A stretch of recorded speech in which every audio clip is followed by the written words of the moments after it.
मैं भी ज़रा कुरान की उस आयत को ना दोहरा दूँ जो डॉक्टर मसूदुद्दीन उस्मानी रहमतुल्लाह अलैह हर ऐसे मौके के ऊपर दोहराया करते थे जब अल्लाह की वादानियत के मुकाबले में, तौहीद के मुकाबले में ये फ़िरका परस्त और ये मसलक परस्त अपने अकाबरीन के दफ़ा के लिए और अपने मसलक के दफ़ा के लिए जब बहसें किया करते थे तो उस वक्त डॉक्टर साहब कहा करते थे, मालकुम ला तरजूना लिल्लाहि वकारा वक़द खलक़कुम अतवारा।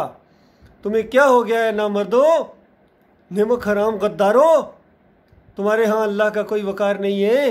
हालांकि उस अल्लाह ने तुम्हें पैदा किया है, उस अल्लाह ने तुम्हें पैदा किया है। आज जिसकी बात की मुखालफत कर रहे हो, मरने के बाद उसी के सामने जाना है। ज़िंदगी के सारे एहसानात उसी मालिक के हैं, पैदा करने से लेकर पूरी ये ज़िंदगी, और फिर तुम्हारा मारना, फिर दोबारा उठाना, फिर जन्नत और जहन्नम का फ़ैसला ये अकेले मालिक के हाथ में है, अल्लाह के हाथ में है। और आज उसी की बात के मुकाबले में खड़े हो गए हो। अपने अकाबरीन की मोहब्बत, अपने अमीरों की मोहब्बत, अपने लीडरों की मोहब्बत तुम्हें उससे ज़्यादा है। अपने वतन की मोहब्बत, अपने ख़ानदान की मोहब्बत, अपनी शख्सियत की मोहब्बत तुम्हें अल्लाह से ज़्यादा है, तो फिर तुम्हारी अल्लाह के यहाँ कोई वक़्त और कोई वैल्यू नहीं है। आज जब ये साबित किया जाता है कि नबी अलैहिस्सलाम गैब नहीं जानते हैं, वो हर जगह हाज़िर नाज़िर नहीं है, नफ़े नुकसान के मालिक नहीं है, तो ये हमारे बरेलवी हज़रात हैं या सुन्नी भाई हैं, ये अपने काबरीन के फतवे लेके आ जाते हैं सामने कि हमारे हज़रत ने ये फरमाया है, हमारे मौलाना ने ये फरमाया है। और इसी तरह जब ये कहा जाता है कि ये वास्ते वसीले, ये कब्र परस्ती, ये जो तुमने अपनी किताबों के अंदर चाहे तबलीगी निसाब हो चाहे दूसरी हों, तो ये गलत है और कुरान की बात सही है, नबी अलैहिस्सलाम की बात सही है। तो ये देवबंदी हज़रात ये अपने अकाबरीन के फतवे लेके आ जाते हैं कि हमारे हकीमुल उम्मत साहब ने ये फरमाया है, हमारे कासिम ननौतवी साहब ने ये फरमाया है, हमारे फ़लाँ सूफ़ी साहब ने ये फरमाया है। तो बताओ क्या इलाज किया जाए इनका। इसी तरह जब कहा जाए कि नबी अलैहिस्सलाम मदीने वाली कब्र में नहीं बल्कि जन्नतुल फ़िरदौस में ज़िंदा हैं, और अमाल नबी अलैहिस्सलाम के यहाँ नहीं पेश होते हमारे, बल्कि हमारे अमाल अल्लाह के यहाँ पेश होते हैं। तो ये अहले हदीस भाई हैं, ये अपने अकाबरीन के फतवे लेके आ जाते हैं कि अहमद बिन हम्बल ने ये फरमाया, इब्न तैमिया ने ये फरमाया, इब्न क़य्यिम ये फरमाते हैं। तो बताओ अल्लाह की बात पीछे चली गई और तुम्हारे अकाबरीन के फतवे आगे आ गए। इसी तरह सल्फियों के सामने मामला किया जाए तो उनका भी यही मामला है। और अब जो इनके अंदर एक और शिरक आया है अकीदे के अंदर, ये मोहम्मद हनीफ साहब के अंदर ये ताज़ीमी सजदे का शिरक, तो कि इस पूरा ख़ानदान याकूब अलैहिस्सलाम नबी और उनका पूरा ख़ानदान ये यूसुफ अलैहिस्सलाम के सामने सजदे में गिर गया, हाथ पाँव घुटने नीचे टेक के सजदा किया यूसुफ अलैहिस्सलाम के सामने इन्होंने, ये इनका अकीदा बन गया।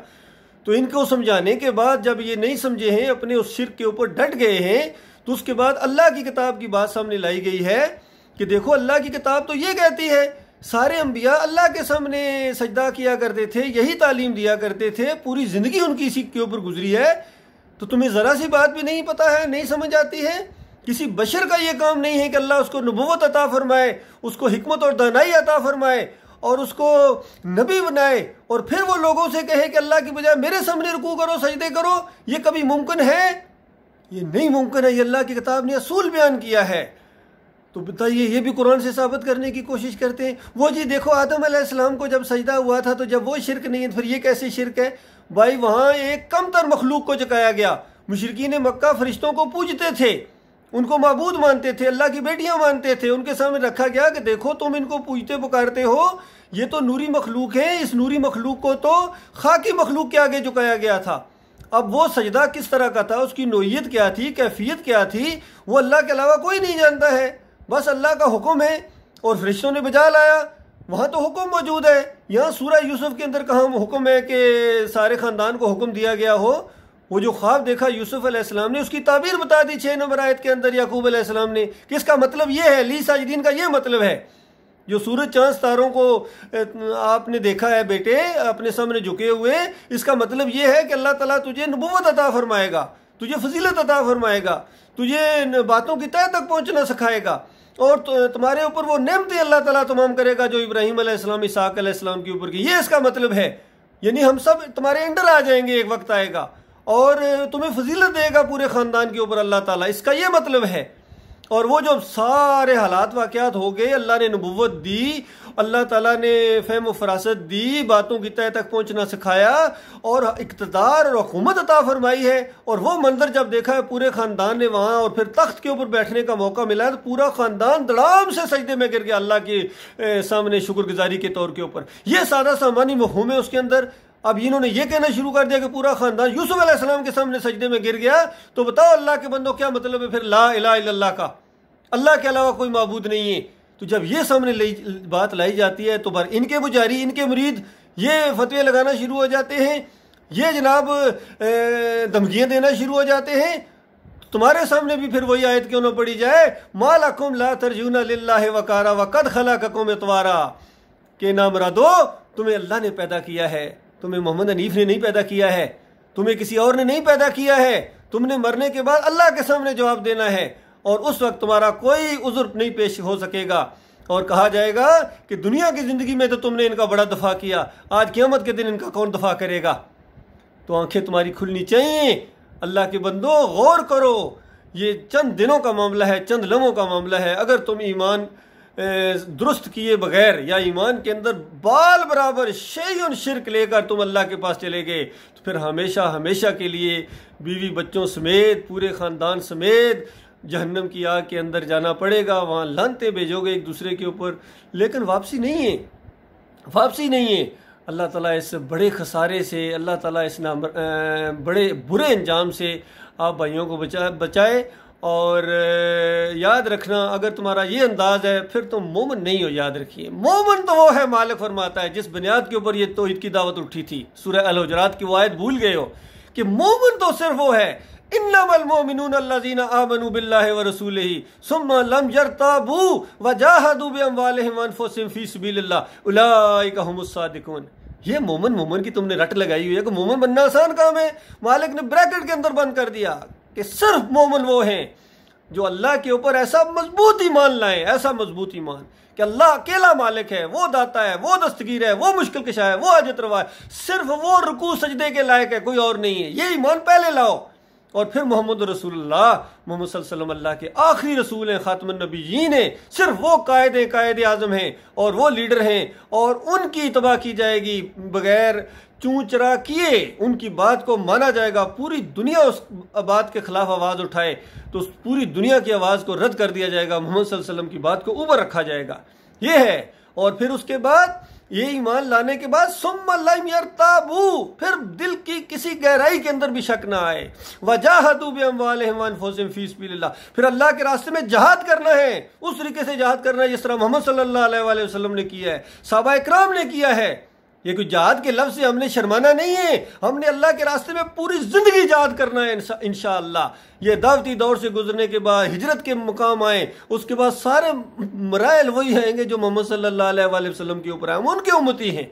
और उसके बाद अपनी जानें लगाएंगे, अपना माल लगाएंगे इस रास्ते के अंदर। ये सही मानों में दीन इस्लाम है।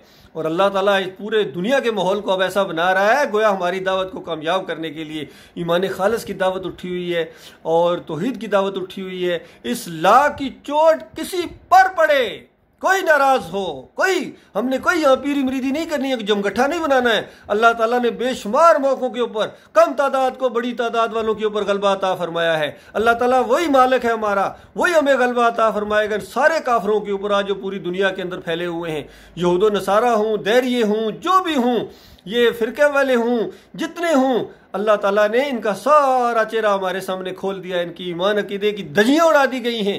इन्होंने तौहीद के साथ वो गदर किया है, ला इलाहा इल्लल्लाह के इस तरह ये दुश्मन बनकर उठे हैं।